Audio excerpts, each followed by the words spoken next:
We have made it back to Monday on the hottest show on the streets, number one form for Crimson Tide football news. In my own words, yours truly, your tour guide for all things Crimson Tide football, Stephen Smith of Touchdown Alabama Magazine, coming to you from the magic city of Birmingham.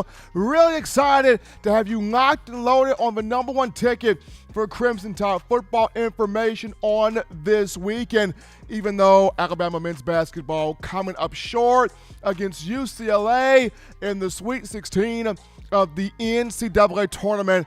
A strong season for those guys. I mean, the longest run it's made since 2004.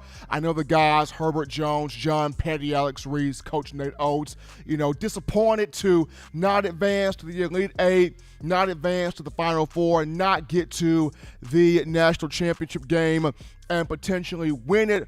But this is a team that will be back in the big dance, that will return next season, that will return with a lot coming back. So disappointment that it did not beat UCLA, but strong season there by the men's basketball program. And hey, it even got those that were huge football lovers involved in cheering, supporting, loving on the basketball program. But we got a lot to talk about and get to on today. Crimson Tide continuing with spring football. On tomorrow, it will have its second pro day for the NFL draft prospects. So another opportunity for the likes of Mac Jones, Najee Harris, among others, to get out there on the field, the indoor practice facility, and put on there for pro teams, NFL scouts, coaches, personnel, what have you. But as always, we're bringing you the show through YouTube. Speaking of a channel,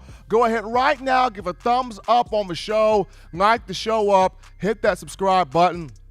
Turn all of those notifications on so that way you can have the best in news, notes, content, and coverage here on your favorite program, that being the Crimson Tide. Not only are we streaming you the show on YouTube, but we got you covered also on Facebook and Twitter as well. So all forms of social media got you locked and loaded. No excuse for you not to be tuned into the number one form for your Bama football content. The show brought to you by WeOwnTheFourthQuarter.com. That is WeOwnTheFourthQuarter.com. If you haven't done so, go ahead right now.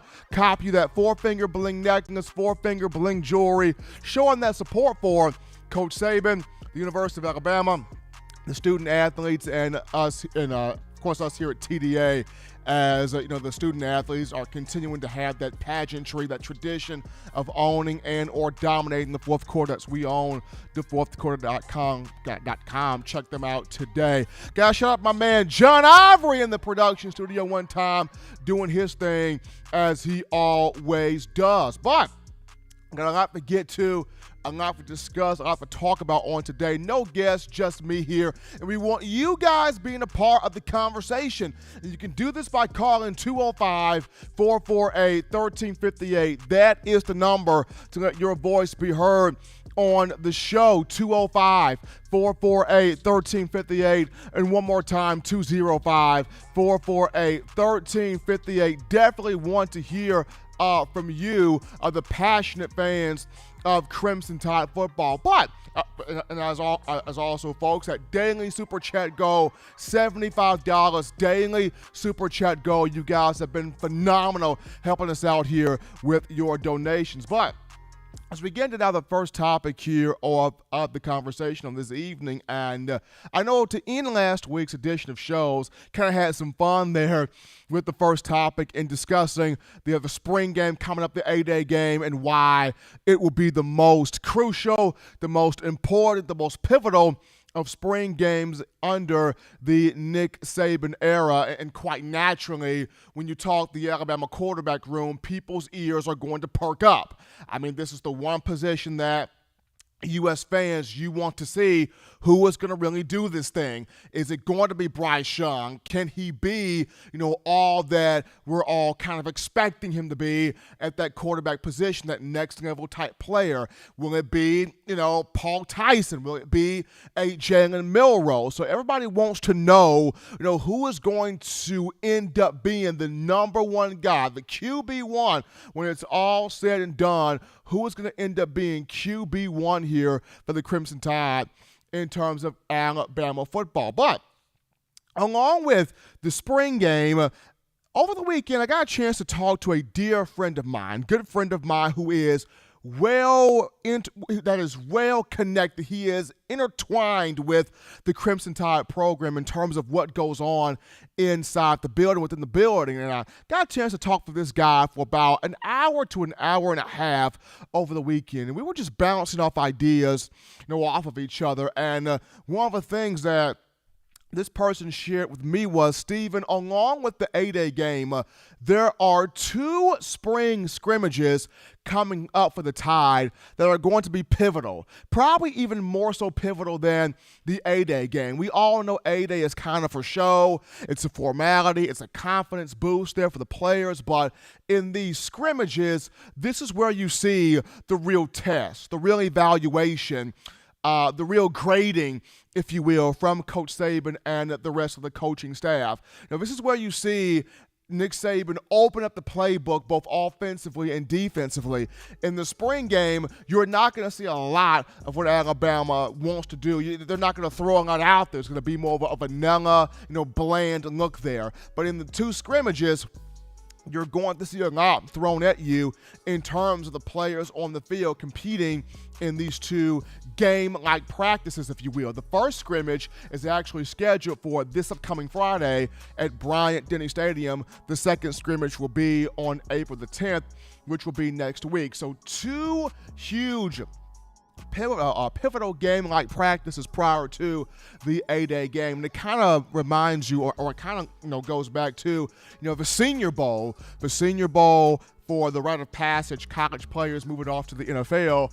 The week of practice for that Senior Bowl, the practices are the big deal. This is where you get the teams evaluating the players, grading the players, putting the players through different situations and circumstances, while the game itself, the Senior Bowl matchup itself, it's a confidence booster. It's a formality. It's a game, it's a matchup where the guys can go out there, play the game they love, and just have fun. Now, to me, in my opinion, the thing that as Bama fans you should get excited about, and that you should be looking forward to seeing in these scrimmages, would be how often does Nick Saban mix it up at the quarterback position? That's the big thing. How often does Saban mix it up? Because normally in scrimmages, he goes 1s on 1s, 2s on 2s, right? He goes best on best, good on good. And that's fine. And that's fantastic, because you want to see how does, Bryce Young, as the first team quarterback as of right now, how does he look against the first team defense that you want to see? Can he attack that defense? Can he rip that defense up? Can he have success? Can he be dominant? Can he dictate to that first team defense? But the reason why I want to see it mixed up a little bit is this is where you get the 1s against the 2s, first team offense versus second team defense, but you also get the 2s against the 1s, the second team offense versus the first team defense. And this is where it gets interesting. Can Paul Tyson carve up that first team defense? This is what I want to see. In my opinion, this is the big picture right here. Can Tyson operate in that second team offense? Can he take the field in both of these scrimmages, starting off in the first one coming up on Friday? Can he take the second team offense and carve up that first team defense? Because let's take a note right now. If you look at this defense, all of the major key critical pieces, critical factors coming back to that unit, with the exception of Christian Barmore off to the draft, Patrick Surtain off to the draft, and Dylan Moses off to the draft. But the other guys coming back, your Jordan Battles, your DeMarco Hellams, your Christian Harrises, your Will Andersons, your Christopher Allens, and the guys in the defensive line, your DJ Dales, your TM Smiths, your LeBron Rays, your Fedarian Mathises. These guys are coming back. And with the exception of a 2020 guys that came in this past season and the exception of the early enrollees for 2021, the majority of this defense, they've spent, 2 or more years with Pete Golding. So they know Coach Golding, they know what he likes to do, they have a feel for his defense. And for him, this would be an opportunity for him to be more confident in the play calling, be more assertive in the play calling, be more aggressive in the play calling, really put down what he wants to put down and have those guys fly around the football. And I've spoken about this before, when you got the majority of the leadership back on the defensive side of the ball, it would make sense that the defense would be a bit ahead of the offense, especially in spring ball here. So this will be the question for me, in my opinion. Having Saban mix it up a little bit, especially the second team offense against the first team defense. Can Paul Tyson go out there and carve up, rip up, have success against that first team defensive unit? Because if he's able to do this, this creates a lot of major conversation, not just for the A-Day game, but also going to the spring and going to the summer, and also going into fall camp. Because Bryce Young against the second team defense, you expect Bryce Young to put up big numbers against the second team defense. I mean, you expect Bryce Young to have a big day against the second team defense. That's kind of a confidence booster there, if you will. And going back to Coach Saban mentioning early on the spring that Young a little bit ahead of everybody else in the quarterback room. So you put Bryce Young up against the second team defense, you expect for him to have big success. Not a lot of people are expecting Paul Tyson to take that second team offense and go up against that first team defense with the Christian Harris, with the Will Anderson, with the Christopher Allen, with the DeMarco Hellams, with the Jordan Battle, with the Josh Jobe, with the Brian Branch, with all of these guys, and have success picking apart, reading that defense, putting the ball in the hands of these playmakers, and just giving that defensive side of the ball a whole bunch of fits. Nobody's really expecting Paul Tyson to do that. So if he's able to go out there in this first scrimmage with Saban, mixing it up a little bit here and have that success against that first team defensive unit, that's going to be fun. That's going to be entertaining. That's going to be where a lot of that conversation goes to. But to start the scrimmage, I can see, and I do see Saban starting off, ones against ones, twos against twos, best on best, good on good, just to see, can Bryce go out there as the first team quarterback and rip through this defense? Can he do this? Can he get it done? Can he show that confidence that, these first team guys don't scare me on the opposing side of the football? But what I'm looking forward to seeing, and what you as fans should be looking forward to seeing, is Saban mixing it up a little bit as we get deeper into the game-like practice, and we see the ones versus the twos, but most importantly, seeing that second team offense led by Paul Tyson go up against that first team defense. And can Tyson rip through? Can he have success? Can he move the ball against this first team defense here of the Crimson Tide? But me, that's what I'm looking forward to seeing. I know for a fact that the media, we will not be out there to get the scrimmage, but I've got some people that I know close to the situation that, I will be trying to get that information from. And upon getting that information, we will be able to reconvene back here on this show and discuss the topic. But for me, I feel like the biggest thing, along with the A-Day game, just talking to a couple people I know, these two scrimmages coming up, including the first one on Friday in that quarterback room. Will Saban mix it up? And could we see, a situation where Paul Tyson carves up that first team defense? Could be really fun right there. But we take our first break here on the show. Don't touch that dial. We're just getting started. Upon our return, we dive into your phone calls, your thoughts, your tweets, your chats, your text messages. We get to talking Bama football with you, the fans, after this. You're watching In My Own Words with Stephen M. Smith, brought to you by We Own the Fourth Quarter. Get your four-finger bling necklace today by visiting weownthefourthquarter.com. Throw them foes up. Every sports fan deserves the proper representation. Whitwell Sports introduces to you the Title Towel. Wave that Title Towel in the air like you just don't care in support of Nick Saban and the Alabama Crimson Tide. Only $9.99 and it lasts a lifetime. Head on over to whitwellsports.com and get your Title Towel today. Remember the taste of Grandma's delicious sweets? Emily's Heirloom Pound Cakes brings back those precious memories with just one bite. Each cake made from scratch. They make the perfect dessert to share with family and friends for any occasion, and ordering is easy. Visit emily'sheirloompoundcakes.com. Click the online store and shop. Then pick up your fresh cake at the kitchen in downtown Homewood. Order yours online at emily'sheirloompoundcakes.com. Emily's Heirloom Pound Cakes, making memories from scratch. And we are back into the action here, folks, on a Monday, getting that work week started for you correctly on what is the number one forum for Crimson Tide football news. In my own words, yours truly, Stephen Smith of Touchdown Alabama Magazine. And be sure to give us a thumbs up, give us a like on the show, hit that subscribe button, turn all of those notifications on so that way we can continue providing you with the coverage on your Crimson Tide. Also, if you're trying to become a member to TDA on YouTube, here's what you do. You check out the link in the chat line, also in the description as well, and that link will take you step by step and showing you how to become a member to TDA on the YouTube channel. But we got some super chats here, or a super chat here to get to. And Jimmy Clay, Jimmy the Bad Man Clay, starting us off that $25 donation to get us going here on the show. Appreciate that love from Jimmy Clay into the TDA hat. Once again, that daily super chat goal,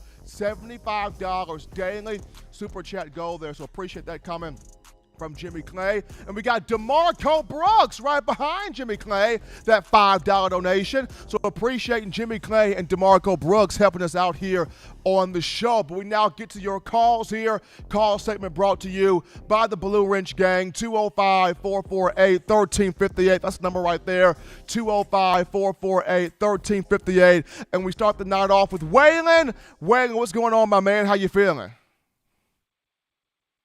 Well, Stephen, I'll tell you, I was sitting here last night. Alabama gave me one of them Red Fox heart attacks right there at the end, made that three-point shot, and then they just went flat on us. I mean, Waylon, I thought when Alex Reese made that shot, I was like, Bama finna take over overtime. Well, me and you were on thinking the same thing, but it didn't happen. It was just for nothing. I think I said that, Mr. Bice did too on Facebook. So, but anyway, they had a great season, but I hope it's not 30 years so they make it back again, because I might not be around in 30 years. But anyway, we're going to congratulate Coach Oates for probably being the coach of the year, and the basketball team making it to the Sweet 16. I'd like to see them get to the Elite Eight, but Michigan would have been tough. So, but we won't know. We'll see what happens from here on out. But they did have a good season. We want to remember Coach Howard Snellenberger. He was Coach Bryant's offensive coordinator from 1961 to 1965, one of the main people that helped get Joe Namath down to Alabama. So Coach Snellenberger was a icon, a legend. And one reporter asked Coach Bryant one time, why did you hire Coach Snellenberger? Coach Bryant said, because he's good and he caught my eye, Stephen. Hey, when you catch Coach Bryant's eye, you know you're the real deal. You know you are the real deal, absolutely. That's exactly right. He was a good one. So rest in peace, Coach Snellenberger, and the Blue Ridge Gang. Everybody's looking good in the chat. Cities, towns, countries, and states. Y'all stay safe. We've had a lot of destruction here in this state the last month. We want to keep our thoughts and prayers with these people who have lost a lot of homes, lives, cars, everything. You know, all that stuff can be replaced, but a life can't. So anyway, keep those people in your thoughts and prayers, and stay safe on Tuesday. And we'll try to be back on Wednesday. Stephen, I appreciate you taking my call. Y'all be good. Bye-bye, everybody.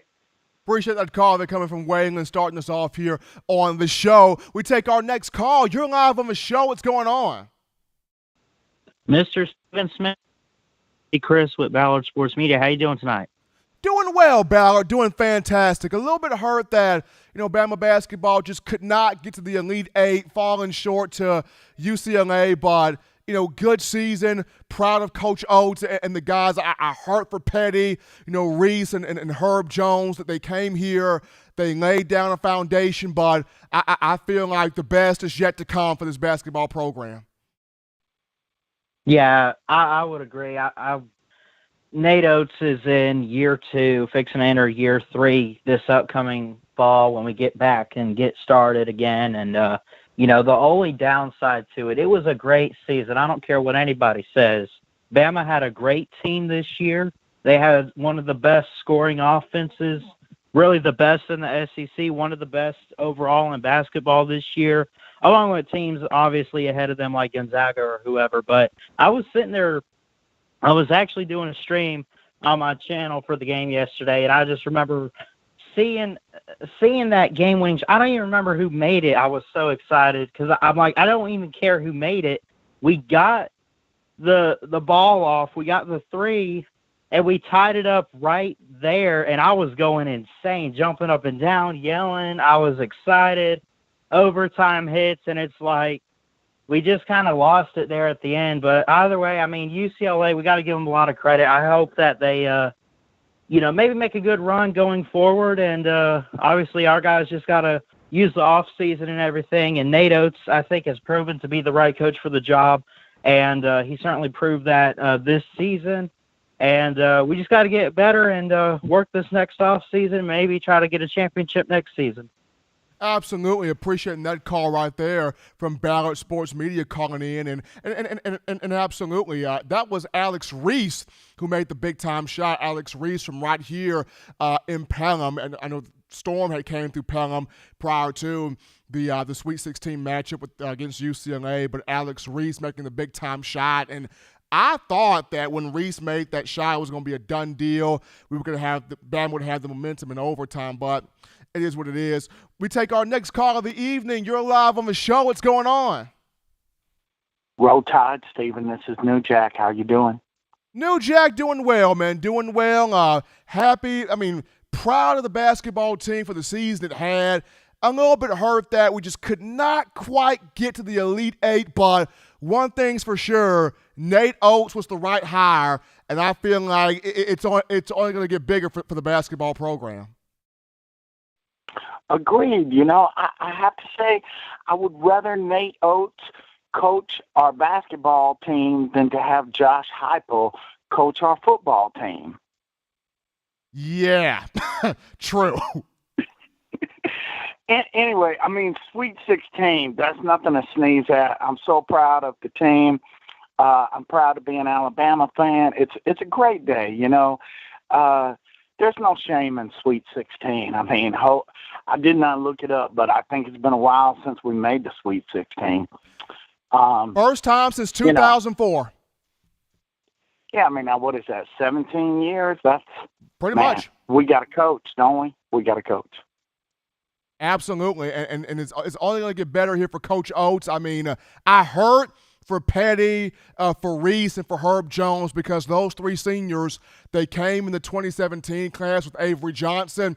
They did not have to stay with Coach Oates. He didn't recruit those guys, but they bought in, kind of like how the Mike Schuler players bought into Nick Saban. They didn't leave, and those 3 guys fused with the young talent. They got Bama basketball too. The Sweet 16 that they wanted, the Elite Eight, just did not happen. Missed free throws, other stuff that went on, but at the end of the day, proud of how much this group fought, and I look at next season with the guys coming back, the team should be really good, but we appreciate New Jack there for that call, talking about Bama men's basketball. We take our next call of the evening. You're live on the show. What's going on?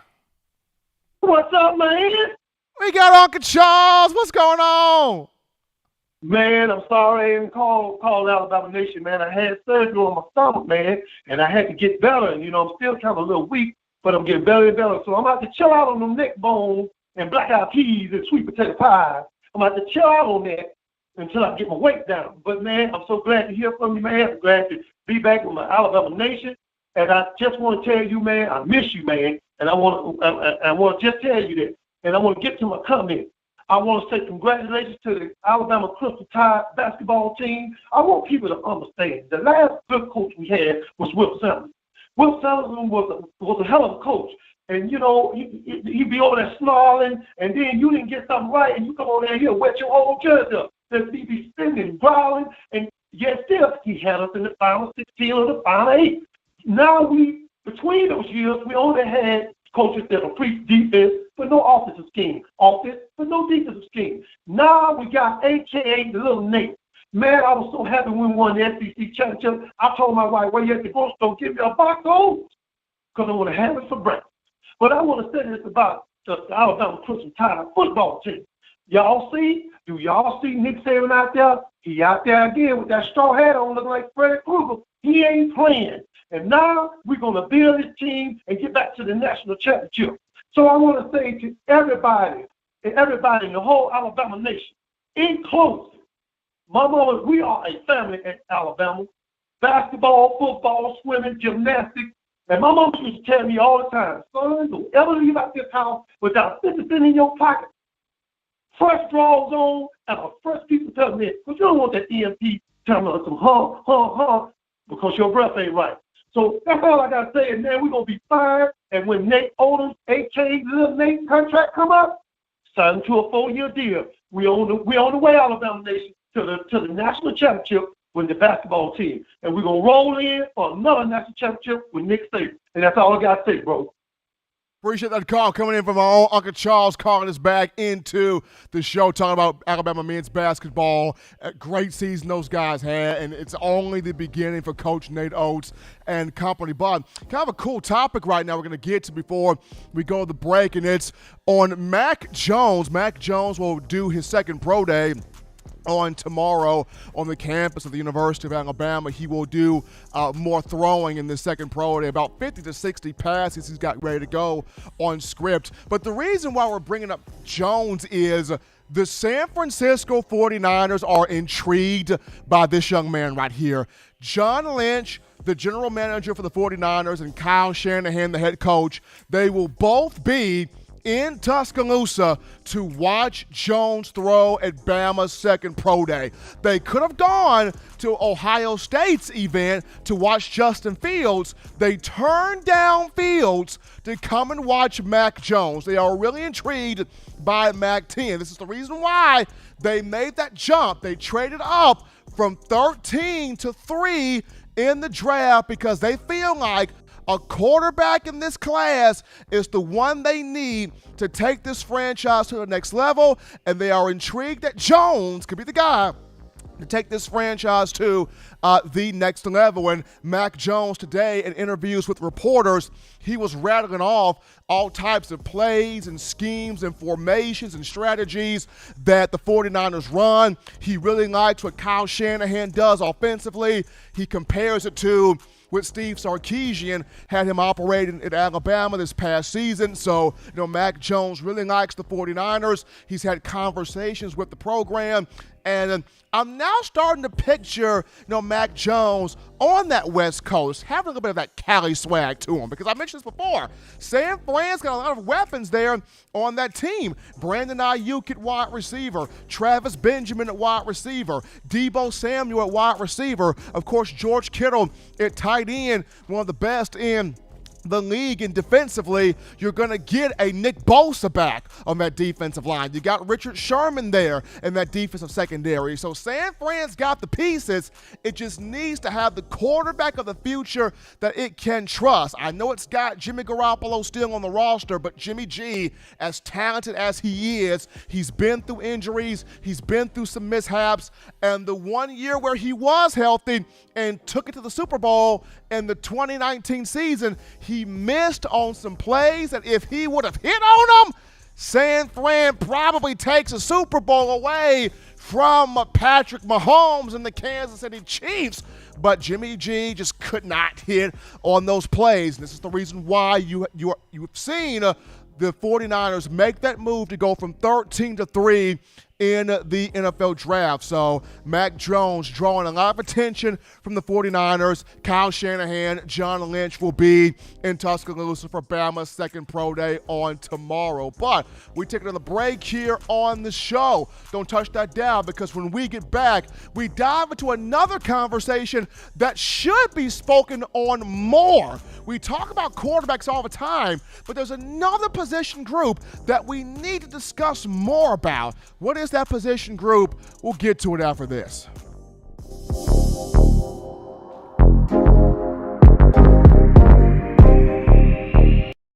You know what we do at the start of the fourth quarter. We throw them foes up. But now you don't have to wait until the fourth quarter. Get your four-finger bling necklace at weownthefourthquarter.com. It's the first and only logo that captures the essence of all Crimson Tide players and fans as we represent the legendary Alabama football fourth quarter dominance. Get your four-finger bling necklace right now at weownthefourthquarter.com. Get yours today and stun on them haters.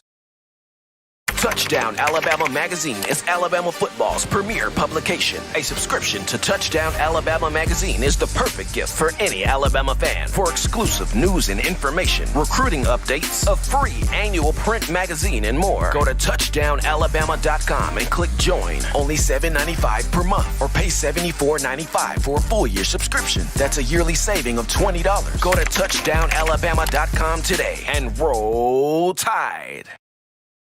Thank you for tuning in. Show your support right now by clicking that like button. If you haven't subscribed, hit the subscribe button now and enable all notifications to make sure you don't ever miss any of the best Alabama football news, notes, and information right here on Touchdown Alabama.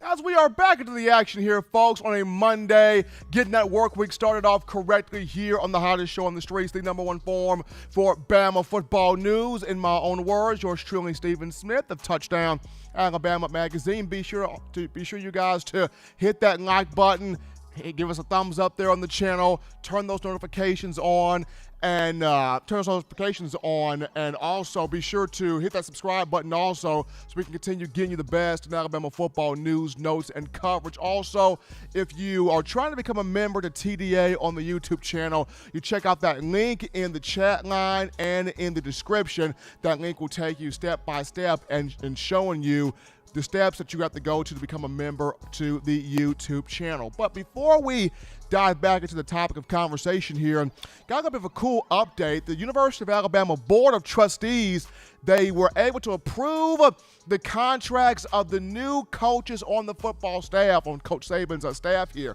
So the Board of Trustees approved some new contracts, and among those contracts, you look at Pete Golding, defensive coordinator Pete Golding, got approved for $1.5 to $1.7 million. So $1.5 to $1.7 million for Coach Golding. His contract will go through February 29th of 2024, getting it at between 1.5 and 1.7 million. And then Bill O'Brien taking over for Steve Sarkisian as the offensive coordinator. He got approved for 1.1 million, and that contract will go through February 28th of 2023. So the University of Alabama Board of Trustees approving the contracts of the new coaching hires on Nick Saban's staff here, including Pete Golding and one Bill O'Brien. But as we get into now, we all talk about the quarterbacks, and it's a big conversation. People want to know what is the future at this position, or who represents the future at that position. Is it Bryce Young? Is it Paul Tyson? Is it Jalen Milroe? Like, people really want to know, and they have harped on it. If you go to social media right now, if you go to Twitter, you just type in Alabama quarterback conversation or Bryce Young, Paul Tyson debate, I mean, you're going to enter a wormhole of debates, a wormhole of arguments, a wormhole of conversation. And I've mentioned this before, this is what makes Alabama football great. This is what makes college football great. This is what makes America, the country, great, because everybody has a different opinion. Everybody has a different mindset. Everybody processes things differently. So the quarterback conversation is going to be one that keeps on giving. But I feel like a topic that needs to be even more discussed is the running back room. Quarterback room's important. offensive line is important. Defensive players are important. The wide receiver room, and I'll talk about that on a different show. All of that's important. But a conversation that is not being had enough of is Alabama's running back room. You got 6 guys on the roster this spring and 7 that will be here overall, as Kamar Wheaton, the 5-star from Texas, will be in during the summer. And starting this thing off here with Keelan Robinson, everybody is so happy to have Keelan Robinson back on the roster, including one Coach Saban. He talked about it to start spring ball, about how he's looking great. He's looking extremely well. Still fast. Still's got the acceleration. He still has the burst. He still has the Kenyon Drake type of juice. But not only does he have that, now he's paired it with a rejuvenated, a bulked up, a built up, a transformed body. So he's got the size, he's got the power to put with the speed. He can catch the ball out of the backfield. He's been working with the second team unit thus far in spring ball, but you cannot deny the talent. You cannot deny the potential. You cannot deny the capability. You cannot deny the skill set. Keelan Robinson is the real deal. And I was talking to a couple of guys I know close within the program, just like I said, this past weekend, and the dialogue that we had was as good as Brian Robinson is, and we'll get to B-Rob here in a minute. Keelan Robinson opted out this past season. He opted out in the 2020 campaign, so missed a whole season of playing football for the Crimson Tide. So the first couple of games of next season, you'll see more of Brian Robinson. You'll see more of some of the other guys. Keelan Robinson will get some carries. Now, what I'm being told is by that Florida game, circle week 3 or whatever that Florida game is on the calendar, Bama versus Florida in the Swamp in Gainesville. Circle that game, because what I'm being told is that game right there will be Keelan's breakout big moment game where he emerges and just shows everybody who he is for real as the complete playmaker. So Keelan Robinson, number 1. As we go now to Brian Robinson here, Coach Saban talked about where B-Rob is concerned, he is going to have a significant role on this team. He's going to get the opportunity to have more carries, to get out there on the field more, to have more chances to be productive and show NFL coaches, teams, scouts, media personnel what he can do at the running back position. And it's kind of interesting here. Saban talked about he was not disappointed with Brian Robinson last season. He said when B-Rob got out there, he was extremely pleased with the production he put out there on the field, with him running with power in between the tackles and the moments that he got on the field, him showing his skill set. But the reason why B-Rob didn't get the opportunities, or even more opportunities that he could have gotten, and it's not his fault, it's because not when Najee Harris gets going. Coach Saban talked about it. When Najee Harris gets going, you do not want to disrupt the rhythm of the offense. And we saw this last season. When Najee got going, when he was hurdling, when he was stiff-arming, when he was making plays, when he was creating chunk yardage situations, you do not want to pull him out and then put him back in, because it offsets the rhythm. It offsets the momentum. It offsets the mojo. It offsets the situation that you're in, and the consistency and the flow that you're in. Najee Harris this past season, 1,466 yards rushing, 26 rushing touchdowns, 30 touchdowns total, as he had 4 on the receiving end. But this season, B-Rob going to get more carries. B-Rob going to get more opportunities to show what he can do. The question will be, as I mentioned, will he be able to hold off Keelan? That's the question, because Keelan Robinson is a big deal. People are happy to see him back. People are excited to see him back in the fold. And like I said, that Florida game, when Alabama takes on Florida in Gainesville, look for that to be the matchup where Keelan emerges and truly sort of announces himself even more to the college football landscape. Now, as we transition on to the three-headed trio, for the three-headed monster of Trey Sanders, Jace McClellan, and Roydell Williams. The question is, where will these three fit in? That's the question. Where will these three fit in? People are talking about Keegan Robinson.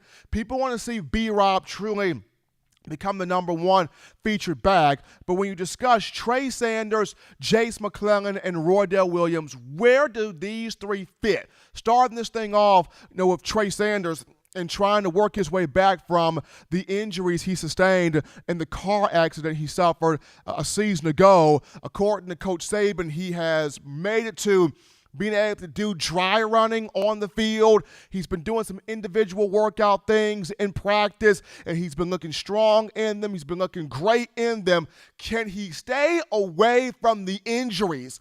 That's the biggest thing with Trey. I feel like the moment he starts to really come on, boom, medical mishap happens, and he suffers another setback.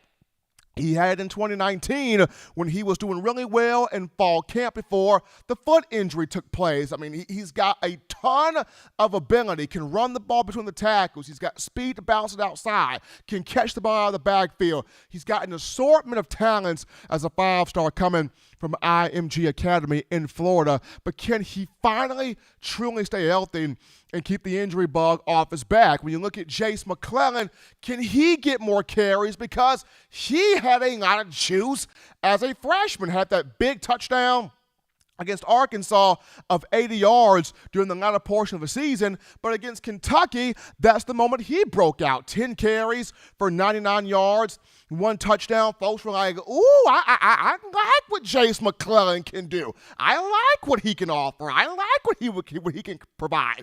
And he was shot out of a cannon in high school as a 4-star coming out of Alito High School in Texas, a guy that was a speeding bullet going up and down the field. So can he create for himself more playing time, more opportunities, especially this spring? And then when you look at a guy like Roydell Williams out of Hueytown High School here in the Birmingham area, he had a tremendous high school career. Our own Justin Smith, the scouting and recruiting analyst for TDA, covered him a lot on the recruiting trail. Roydell Williams finished his high school career with over 5,000 yards rushing, 84 rushing touchdowns, 92 total scores. He had a rushing touchdown against Kentucky as well. So where do these three fit in here in concerning the roster and the rotation? And then last but not least, you got Kamar Wheaton in here, the 5-star. And people are already saying he's that good. People are already saying he's that dynamic. People are already saying he can come in as a 5-star and start. And even though Alabama did not need to get a running back in this class, Coach Saban could not say no to Kamar Wheaton because of the talent that he is. So you look at this room, there's potential for 1, if not 2 running backs to hit the transfer portal. I think for me, Kyle Edwards, keep an eye on him. I like Kyle Edwards, but there's potential for him to hit the portal. And looking at the spring, whomever doesn't get the carries they desire, whether it's a Trey Sanders, whether it's a Roydell Williams, we could see a situation where 2 guys hit the portal. It's going to be hard to keep all 7 guys on the roster and satisfied, especially with this surge. Keegan Robinson is on, but we take another break right here on the show. Don't touch that dial, people. Upon our return, we jump back into the phone lines and take your phone calls, your thoughts, your tweets, your chats. We talk Bama football with you, the Tide Nation, after this. Don't touch that dial. Call in right now as we're taking your calls up next on In My Own Words with Stephen M. Smith. Brought to you by We Own the Fourth Quarter. Visit WeOwnTheFourthQuarter.com now to get your 4-finger bling necklace. You know what we do at the start of the 4th quarter. We throw them foes up. But now you don't have to wait until the 4th quarter. Get your 4-finger bling necklace at WeOwnTheFourthQuarter.com. It's the first and only logo that captures the essence of all Crimson Tide players and fans as we represent the legendary Alabama football 4th quarter dominance. Get your 4-finger bling necklace right now at WeOwnTheFourthQuarter.com. Get yours today and stun on them haters. Touchdown Alabama Magazine is Alabama football's premier publication. A subscription to Touchdown Alabama Magazine is the perfect gift for any Alabama fan. For exclusive news and information, recruiting updates, a free annual print magazine, and more, go to touchdownalabama.com and click join. Only $7.95 per month, or pay $74.95 for a full year subscription. That's a yearly saving of $20. Go to touchdownalabama.com today and roll Tide. And we are back in here, folks, from the break with the number one forum for Bama football news. In my own words, yours truly, Stephen Smith of Touchdown Alabama Magazine. Appreciate everybody for tuning into the show on this evening on a Monday, getting that work week started off for you correctly. And before we get in the phone lines to take your calls, got to remind you of mybookie.ag. It's mybookie.ag. So you feeling lucky, you feeling fortunate, you feel like you got the skills to pay the bills and wagering on these Alabama football games. Check out our guys right now, mybookie.ag. You make the right play, sign up today, and when you do sign up, you use the promo code TDAlabama to get your deposit matched halfway, all the way up to $1,000. You can't beat it. You can't beat it. You cannot beat it. Check them out right now, mybookie.ag. That's mybookie.ag. Use that promo code TD Alabama. But we're getting to the phone lines now. Call segment brought to you by the Blue Wrench Gang, 205-448-1358 for them to call in, 205-448-1358. And one more time, 205-448-1358. Guys, shout out Richard G. That $5 donation, the super chats. Appreciate that love coming from Richard G. Throwing the love and the TDA hat. Remember, Tide Nation, daily super chat goes. $75 daily super chat go. You guys have been phenomenal helping us out here, showing us the love, the appreciation. We thank you guys, the passionate fans of Tide football. But as you're getting your calls in, topic right now, we've all been discussing it. Alabama men's basketball coach Nate Oates, in his second year, got this team to not just the SEC regular season title, the SEC tournament championship, not just the NCAA tournament, but had this team making a run in the tourney, getting to the Sweet 16, came so close to advancing onto the Elite Eight.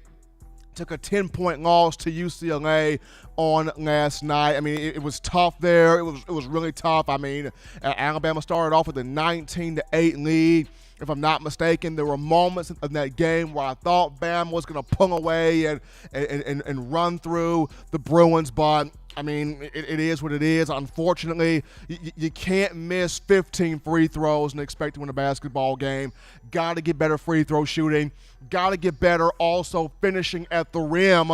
There were a lot of times where Bama was driving in the paint, trying to create off the dribble, force the contact, get to the rim, could not finish at the rim. You gotta finish at the basket. And while I understand that Alabama likes to take threes, you gotta take threes within the flow of the offense. There were a lot of times where Bama was just jacking up shots, but once again, you got to appreciate what Coach Oates did. You got to appreciate John Petty, Herbert Jones, and Alex Reese staying with the program, even though they did not have to.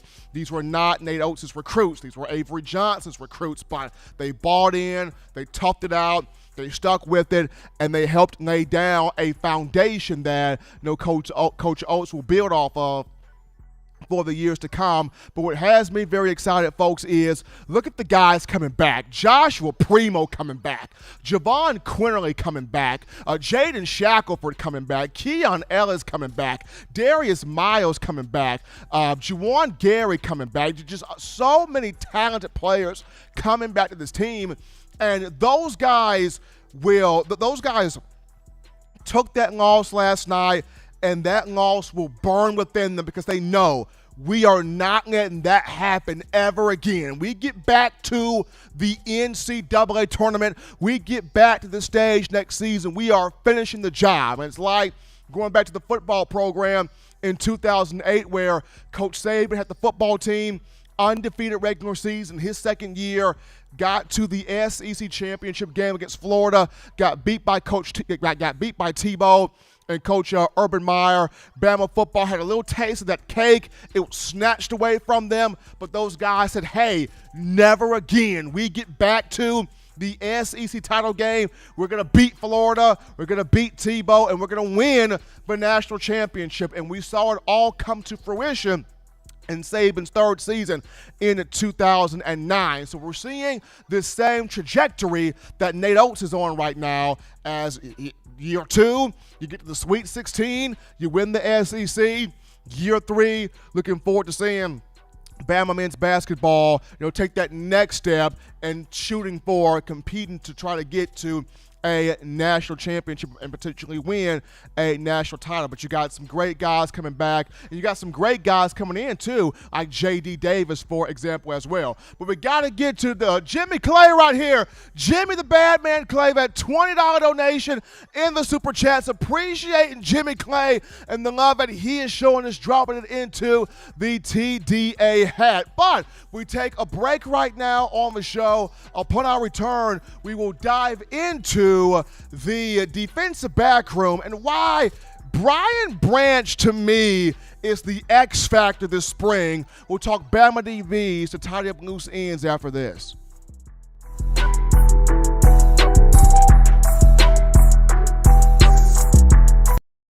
If you're an avid Alabama Crimson Tide fan and you love to flaunt it, then show your Alabama Crimson Tide support by grabbing the All-Bama sneakers. They feature bold Crimson Tide graphics, so no one will be able to question where your allegiance lies. When you add these sweet sneakers to your Alabama Crimson Tide collection, go to STSFootwear.com and use the code TDAlabama for $15 off your purchase. That's code TDAlabama for $15 off your purchase. Go to STSFootwear.com and get your All-Bama sneakers today.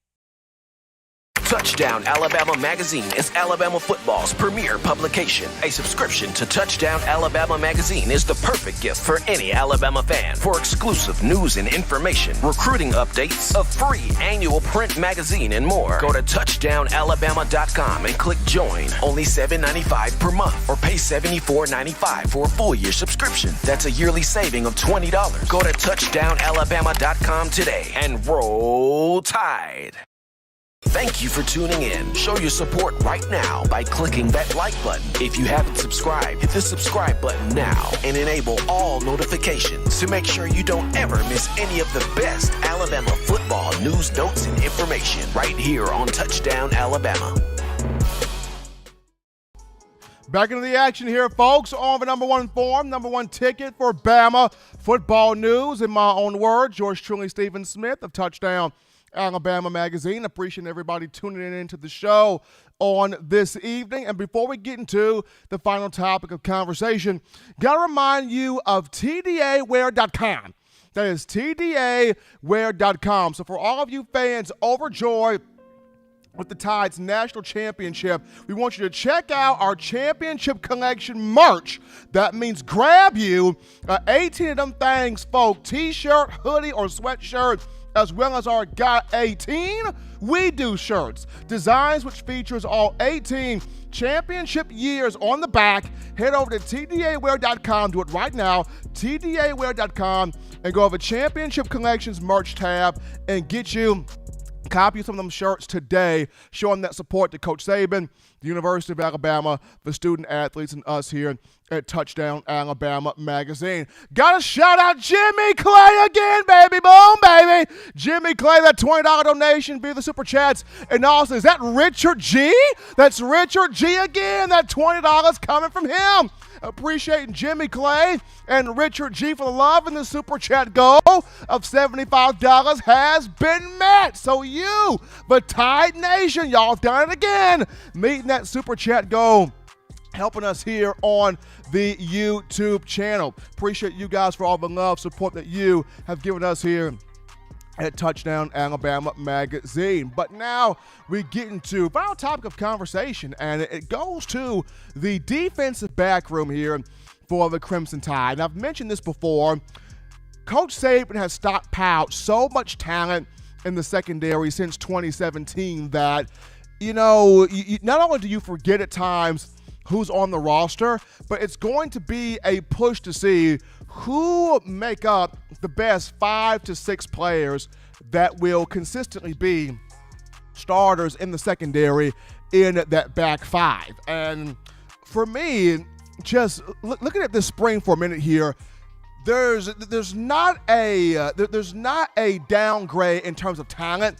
It's not a problem in terms of talent because there's so much talent here on this roster in the secondary.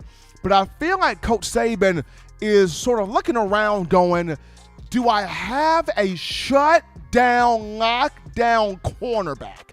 That's what Nick Saban's thinking. That's what's going through his mind right now. He's looking around this entire roster. He's taking inventory of everything he's got here in the defensive backfield, and he's wondering, do I have that shut-down, lockdown corner in the secondary? Do I have that Dre Kirkpatrick? Do I have that DeMarcus Milner, that D. Milner? Do I have that Levi Wallace, that Anthony Averett? Do I have that Marlon Humphrey, that Patrick Surtain? Do I have that guy that I can trust that will lock up one side of the field so that way I can get even more of my athletes onto the field where the secondary is concerned? And just for me for a minute here, this is the reason why, in my opinion, Brian Branch is the X factor in the secondary this spring. Brian Branch is. And I've had conversations with a lot of people, and they go, Steven, have you ever seen a guy with all-American potential that did not start much at all last season? And they're referring to Brian Branch as the guy with the all-American potential. And here's a dude that played at Sandy Creek High School in Tyrone, Georgia. Upon leaving the program, he was the school's all-time leader for career interceptions. When you watch his tape, he jumps off the film. He is a highlight defensive back. He is a ball magnet. He's great ball skills, tremendous ball judgment, creating interceptions, forcing turnovers, really good tackler, but just his ability to pick the ball off, he's got tremendous ball judgment here. And he patterns his game, he models his game after Minkah Fitzpatrick. So Brian Branch is in here right now, and we saw him this past season, 27 tackles, had 2 interceptions where we saw the ball skills against Auburn and against Arkansas. He also had 7 pass breakups. His ability to drive and break on the football, flip his hips, drive, break on the ball. We saw all of these things just a season ago, and with Malachi Moore limited this spring, Brian Branch is getting a crack at starting at that nickel position in that star role. Here is why this is interesting. If Brian Branch has an incredible spring, we're talking about 2 incredible scrimmages, and he has a big A-Day game. If he just really turns it on this spring and has a mesmerizing spring at that star spot in nickel, now you have to ask the question, Brian Branch has got to start. Where do you put him? If he has an incredible spring, he's got to start. The question is, where do you put him? So here's my opinion. Here's the idea. If Saban was to pull this, or if Brian Branch was to agree to this would recreate the no-fly zone secondary that Alabama had in 2016. This would recreate a secondary that, Bama fans can really get behind right now. So if Saban is able to convince Brian Branch to play corner, like I said, Saban's looking for that shut-down, lockdown corner on the outside. Doesn't have it this season right now. He's looking for it. Josh Jobe could be that guy. Josh Jobe has potential to be that guy, but Josh Jobe can be hit or miss at times. Hopefully this year, this upcoming season, he can lock all the way in. But Nick Saban trying to find that shut-down, that lockdown corner. So for me, if Saban is able to convince Brian Branch, who is at 6 feet, 195 pounds plus in that range, if he's able to convince Brian Branch, hey, your skill set may be better suited as an outside corner because he's got the length, he's got the speed, he's got the athleticism, he's got the ball skills, he's got the IQ, if you will. So if he goes to corner, then this puts you at having Josh Jobe at the corner, Brian Branch at the corner, Malachi Moore can remain at star, and you got your two safeties, the film junkie and the hit stick, with Jordan Battle and DeMarco Helms. If this was your secondary, who is messing with that? Who is penetrating that? Who is completing passes against that? Who is dominating that secondary? Just think about it. Think about it for a moment here, folks. Who is dominating that secondary if that becomes the look that Coach Saban puts out here in the field? Because what you would be doing here, if this happens, you would be killing three birds with one stone here. So 3 birds with one stone you would be killing. Number one, Brian Branch would have a starting position. People want Brian Branch to start. If he would agree to play outside corner, that would give him a chance to start. Number two, people you want to see, Bama fans want to see Brian Branch and Malachi Moore on the field at the same time. This would give you that. Having Branch at corner and Malachi at star, that would give you that look. And then last but not least, once again, this would give you that no-fly zone secondary that you had back in 2016. And the reason why I say the no-fly zone look is, check out some of these comparisons right now. First and foremost, you look at a Jordan Battle. A Jordan Battle, instinctive, smart, film junkie, ball skills, IQ, hails from the state of Florida. Kind of reminds me a lot of Eddie Jackson. When you look at DeMarco Helms, loves to hit, loves to wrap up, loves to finish tackles. It doesn't matter where the offensive player is in the field, DeMarco's going to come down and light that guy up. Who used to also light players up? Ronnie Harrison, back in 2016, used to light players up. That would be that comparison right there. When you look at Malachi Moore, he's already drawn the comparisons to Minka Fitzpatrick in terms of the instincts, in terms of the aggressiveness, in terms of the ball skills and the tackling ability and the IQ to play at that star position. When I look at a Brian Branch, he's more talented than Anthony Averett, but people forget Averett back in 2016, he was called Straps for a reason. He locked down his side of the field, locked it up. Nobody tested him. No one threw on his side, and if they did, it was going to be a bad situation. Averett in 2016 led the secondary in pass breakups with 8. I look at a Brian Branch, he's got that same type of skill set to lock players up, even though he is a more so of a better prospect there than Averett. And then last but not least, when I look at a Josh Jobe, kind of compare him to a Marlon Humphrey. Remember, early in Marlon and Humphrey's career, he was getting hit with the defensive holdings. He was getting hit with the defensive pass interferences. He was getting hit with, not getting his head turned around to play the football. But he locked on in 2016 and became a big-time factor as an island corner. I look at Josh Jobe. Can he fully lock all the way in? That's the big question for him. But just looking at Brian Branch here for a moment, for just a second right here, if Alabama was to put him at that outside island corner, you could create that no-fly zone defensive secondary from 2016. But to me, he is the X factor here in spring ball for the defensive secondary. But as always, Tide Nation, you want the best in news, notes, information, and coverage here on your favorite program. You can get this by accessing the Touchdown Alabama Magazine app. You can download the app from the iPhone App Store if you're rocking Team Apple, Google Play Store if you got the Android phone. For your audio listening needs, we got you right here, iTunes or Apple Podcasts, Spotify, Stitcher, Spreaker, TuneIn Radio, Google Play, Overcast.fm, or iHeartRadio. We got you covered right there. If the good and gracious Lord sees fit, I'll be back on Friday continuing the conversation that is Bama football. As always, Tide Nation, you can purchase individual copies of Touchdown Alabama magazine. Have those sent to your door. That link will be found in the description. Also, if you're trying to get your hands on the print copy of Touchdown Alabama magazine, if you're trying to get your hands on the print copy of the magazine, you can get your hands on that by going to touchdownalabama.com. You click join. You also subscribe. Click join, subscribe, become a member. If you're trying to get that copy of Touchdown Alabama magazine, the print edition, you go to touchdownalabamamagazine.com or touchdownalabama.com, and click join there. That link in the description. And also, you can purchase that 4-finger bling necklace, 4-finger bling jewelry, courtesy of weownthefourthquarter.com. That link in the description as well. But until next time, folks, it's husbands love your wives.